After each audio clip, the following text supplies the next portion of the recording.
Harry D. White, el comunista, que derrotó a Keynes y creó el capitalismo moderno. Rusia es el primer ejemplo activo de economía socialista, y funciona.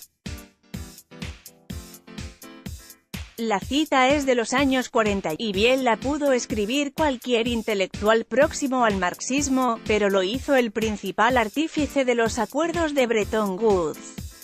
Es decir, el padre de la infraestructura internacional del capitalismo moderno que se creó tras la Segunda Guerra Mundial. Se trata de Harry Dexter White, 9 de octubre de 1892 en Boston, 16 de agosto de 1948, de cuyo fallecimiento por ataque al corazón se cumple el 70 aniversario este jueves. Fue un alto funcionario del Tesoro estadounidense entre 1934 y 1945, antes de incorporarse al Fondo Monetario Internacional, FMI, que se creó según quiso, después de ganar la batalla intelectual al célebre economista británico John Maynard Keynes, 1883 a 1946, gracias a la mayor posición negociadora de Estados Unidos que Reino Unido. De hecho, White iba a ser el primer director gerente del FMI, pero las sospechas de que era un colaborador e informante de la URSS se dispararon hasta tal punto que la Casa Blanca decidió renunciar a tener un estadounidense en este cargo, algo que se mantiene 7 décadas después. Por esta razón el puesto es para un europeo, que desde 2011 ocupa la francesa Christine Lagarde después de sustituir a Dominique Strauss-Kahn. White, hijo de un matrimonio judío que emigró desde Lituania a Massachusetts, destacó en su etapa universitaria de forma tardía, ya que la inició con 30 años y se doctoró en economía en Harvard con 38 años. Aunque tarde, su periodo académico fue destacado. Su disertación doctoral, sobre la balanza de pagos de Francia entre 1880 y 1913, le valió el premio David A. Wells, elaborado bajo la supervisión del respetado economista Frank Taussig, según explica el economista y escritor Ben Steil en su libro, La batalla de Bretton Woods, centrado en el propio White y en Keynes, destacando la capacidad del primero y siendo crítico con el segundo, y en cómo sus acercamientos y enfrentamientos intelectuales determinaron el nuevo orden económico mundial. Evitar el daño del proteccionismo. Su tesis doctoral marcó su camino profesional, centrado en las balanzas de pagos y la búsqueda de caminos para reducir los obstáculos al comercio internacional, elementos que todavía hoy, 70 años después, merecen atención. White, Keynes y otros economistas de la época venían de ver cómo la economía entraba en barrena en los años 30 tras el crash del 29, una década en la que se disparó el proteccionismo, las guerras de divisas y los recelos económicos que contribuyeron a alargar la crisis y llevar al mundo al desastre de la Segunda Guerra Mundial a partir de 1939. Para aquel momento, White ya era un respetado burócrata en Washington. Su oportunidad le llegó en 1934 cuando Jacob Wiener, profesor en la Universidad de Chicago que dio clases e inspiró a Milton Friedman, le invitó a desplazarse a Washington para ayudarle en un estudio. Wiener era un economista con ideas antagónicas a Keynes, lo que contribuyó a la relación cambiante entre ambos, ya que White mostró a menudo admiración por el economista británico, con el que se carteó, y también hubo momentos de desprecio y encontronazos intelectuales agresivos entre ambos. White mostró su capacidad en el trabajo sobre la legislación e instituciones monetarias y bancarias con vistas a planificar un programa legislativo a largo plazo para la administración, escribe Steil. De esta forma White entró en contacto con el Tesoro, donde Wiener era asesor del secretario, Henry Morgenthau. El trabajo ya mostró una visión pesimista sobre la situación económica internacional, porque consideraba que la rivalidad política de las naciones era creciente y, a la par, desestabilizadora para la economía global. White siempre estuvo obsesionado con la búsqueda de una infraestructura que impidiera repetir las guerras comerciales de los años 30, algo que suena muy actual. Lo curioso es que en su desarrollo profesional, con importancia creciente en el Tesoro, no hubo acercamientos a posturas socialistas como sí en privado, según los registros del FBI de John Edgar Hoover, obsesionado por encontrar comunistas en Estados Unidos. White sí tenía simpatía por la planificación económica de Moscú.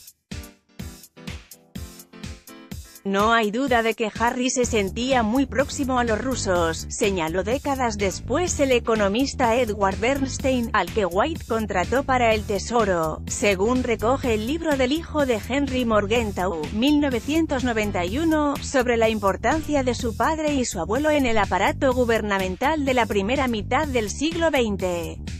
Durante la Segunda Guerra Mundial el Tesoro tenía una posición de mucho poder en la administración de Franklin D. Roosevelt.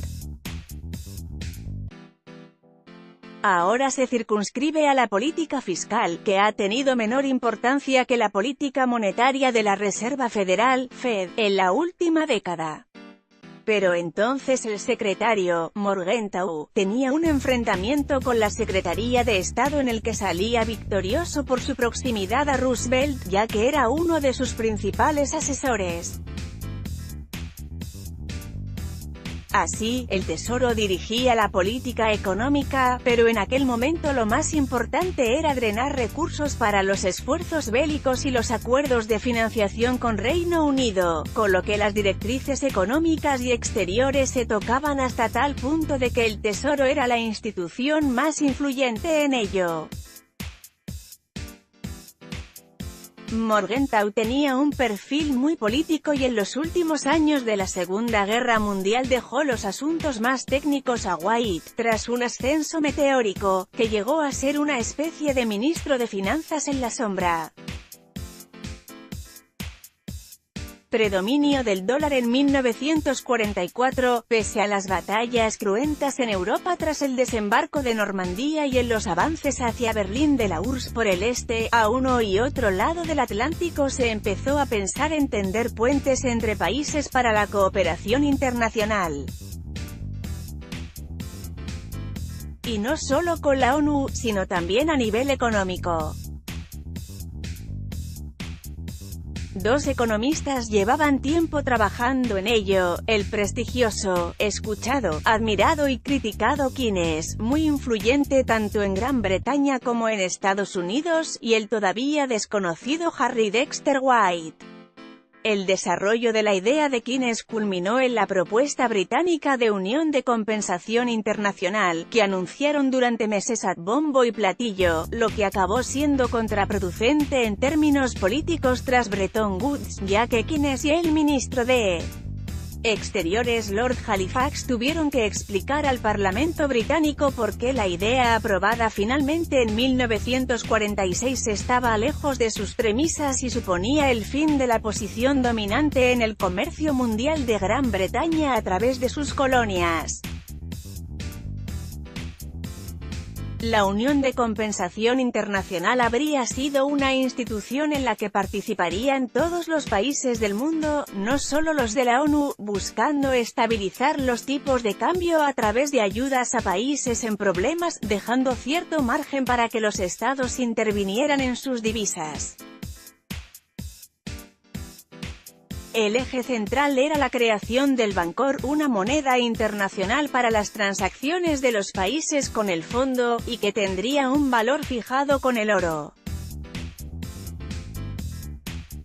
El patrón oro volvió a instaurarse tras la Segunda Guerra Mundial, aunque con el trasfondo de convertir al dólar en la moneda de referencia internacional, ya que en la propuesta ganadora de Estados Unidos el dólar hace las veces del Bancor keynesiano. Su artífice, White, quería que un fondo tuviera capacidad de dar créditos a países en problemas para evitar devaluaciones, y que el sistema se articularía en torno al valor del oro con convertibilidad fija respecto al dólar. Y así fue. Un burócrata que el FBI consideró comunista realizó la mayor aportación para el predominio financiero global de Estados Unidos. La creación del Banco Mundial, menos importante para Washington, es lo que quedó de la idea keynesiana. White consiguió que los países aceptaran la convertibilidad del oro al dólar como eje del nuevo sistema financiero. Para el predominio de Estados Unidos, la batalla entre Keynes y White o entre Gran Bretaña y Estados Unidos no se dirimió por aspectos técnicos, sino simplemente porque la guerra había convertido a la primera potencia en el mayor deudor de la historia y a la segunda en su principal acreedor. La preocupación del gobierno de Winston Churchill era seguir recibiendo créditos desde Estados Unidos con la ley de préstamo y arriendo para financiar la guerra y sentar las bases de la recuperación de una economía asolada por los esfuerzos bélicos. Aunque aceptar la convertibilidad del dólar fue un despiste británico tras meses de negociaciones, en las que Keynes mostró su capacidad de humillar intelectualmente al rival, describe Steele, que cita al banquero estadounidense Russell Leffingwell: sin duda, es un hombre brillante, pero es demasiado brillante para resultar persuasivo. Keynes quería que la convertibilidad fuese de reservas de divisas, aceptando que ya no sería la libra esterlina como en el pasado pero sin el predominio del dólar, mientras que White quería que fuese el billete verde. Así lo reflejó el texto final, algo que los británicos se dieron cuenta solo de vuelta a sus islas, según relata el libro, La batalla de Bretton Woods. En cualquier caso, Londres aceptó la preponderancia norteamericana a cambio de financiación, y no acabó de pagar su deuda hasta 2006 bajo el mandato como primer ministro de Tony Blair. John Maynard Keynes y Harry Dexter White. Las conversaciones entre países que se dieron lugar en 1944 en New Hampshire fueron políticas. Cada país negociaba para minimizar el coste de participar en las nuevas instituciones y maximizar lo que podían sacar de ellas, dejando de lado los aspectos técnicos a un comité dirigido por White para el FMI y otro por Keynes para el Banco Mundial. Especialmente sangrante fue el caso de la URSS, después de conseguir concesiones de Morgenthau para su participación y, sin embargo, se retiraron antes de firmar y adherirse cuando sus representantes ya estaban de vuelta a Moscú y todo acordado. Esto se produjo pese al «regalo» de White a la URSS que no sale entre las acusaciones del FBI. Cuando las tropas aliadas entraron por oeste y este Alemania, White defendió que los rusos deberían tener capacidad de impresión de moneda como Estados Unidos o Gran Bretaña para costear sus necesidades y hacer circular dinero en el territorio ocupado, así que se enviaron planchas al ejército soviético.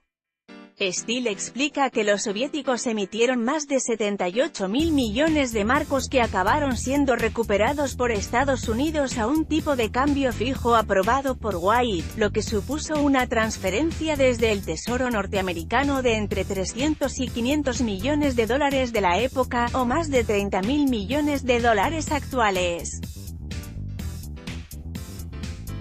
¿Por qué hay un jefe europeo? En cualquier caso, White dirigió la creación de la infraestructura del capitalismo moderno, así como el acuerdo para crear el FMI.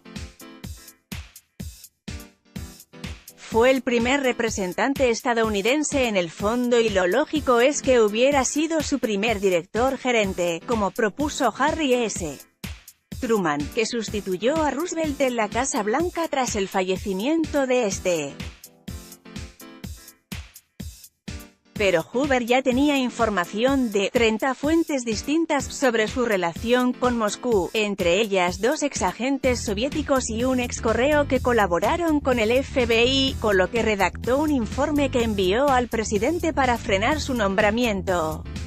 En él se describe que sustraía información valiosa del Tesoro para hacérsela llegar a la URSS a través del economista de origen ruso Gregory Silvermaster, que trabajaba en la Administración de Seguridad Agropecuaria, y el agente soviético Yakov Golos.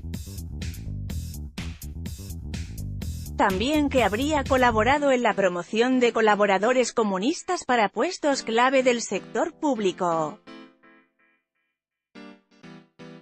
La relación de White con Moscú parece evidente, aunque no se han encontrado razones económicas y en su argumentario político-económico tampoco hay motivos suficientes por más que tuviera simpatías hacia la economía socialista. En cualquier caso, información desclasificada en 1995 por la Agencia de Seguridad Nacional estadounidense mostró telegramas interceptados entre 1944 y 1946 de la URSS que hablaban de una persona clave para obtener información de la administración a la que se referían como Richard, el jurista o el abogado, nombres claves para Harry Dexter White. El Senado ya había aprobado la nominación de White, y Estados Unidos no quería mostrar al mundo su revelación, justo cuando acababa de nacer el FMI.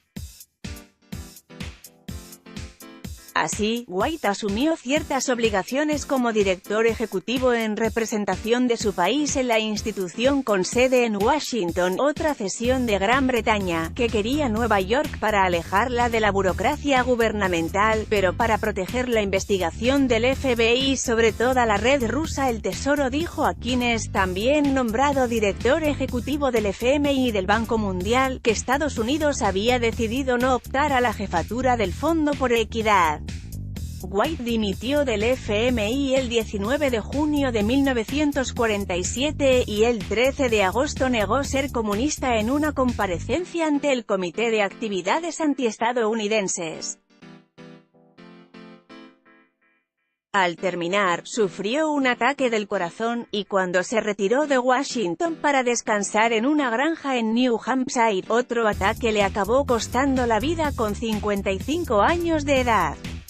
Sin los problemas de White, la tradición de un europeo como jefe del FMI y un estadounidense en del Banco Mundial hubiese sido a la inversa. El primer director gerente del FMI fue el belga Camille Wood. Washington sabía que sería sospechoso apoyar a un ejecutivo estadounidense que no fuera White. Como escribe Ben Steil, si no hubieran existido los problemas con White, lo más seguro es que la tradición actual de un europeo como jefe del FMI y un estadounidense como jefe del Banco Mundial hubiese sido a la inversa, asumiendo que Estados Unidos no hubiese reclamado para sí ambas jefaturas.